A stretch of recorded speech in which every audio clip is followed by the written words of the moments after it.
Yo, what's good, everyone? This is Ayo Boxing with Madiba, and we're here to talk about the most dangerous guy at 140, Subriel Matias, and what's his next move. As you all know, Matias is now the new IBF champion at 140 after TKOing Jeremias Ponce. And I'm not surprised that Matias won, and I'm not surprised that he won by knockout. However, I am surprised and somewhat shocked on how the fight ended because Ponce's corner ended the fight after the 5th round. His trainer said no mas. Ponce got hurt and he was dropped at the end of the 5th round, but I did not think he was hurt that bad. Prior to the 5th round, the fight was an absolute war and competitive, non-stop power punches with momentum shifts back and forth. I thought Ponce won the first 2 rounds, and I thought Matias won 3 and 4. And the 5th round was competitive until Ponce got dropped. Based on that, I thought that Ponce was still good enough to continue, but I guess his corner saw something that they didn't like, so they stopped the fight.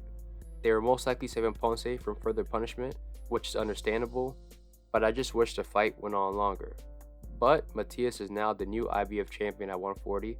Shout out to him and shout out to all the Puerto Ricans. Matias waited a long time for this opportunity and he took full advantage. The question is, what's his next move? Matias is with the PBC, and the PBC has a large stable of 140s that he could fight.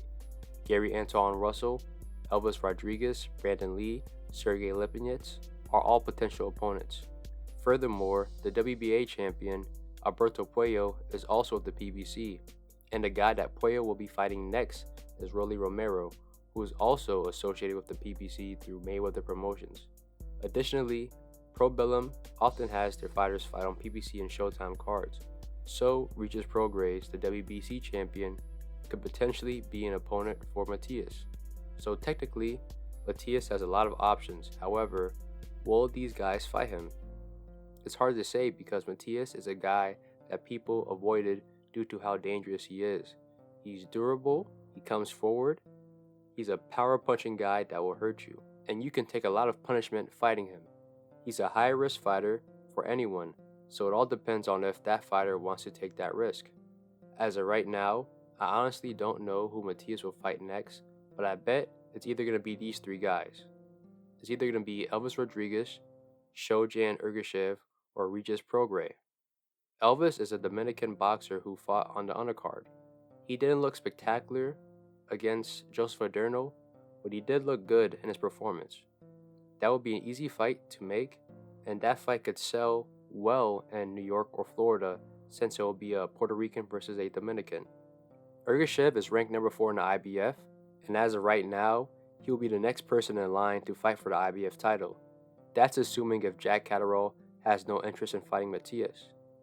Regis currently has no opponent and was granted a voluntary defense status by the WBC. Therefore, he can fight anyone he wants. He did express interest in fighting Catterall next, but he has also expressed interest in fighting the winner of Matias versus Ponce. I believe that Regis would have the best chance to beat Matias due to his style, but who knows, this is boxing. Anything can happen. But thank you for tuning in with Ayo Boxing with Madiba. Hit like and subscribe and more content is coming your way.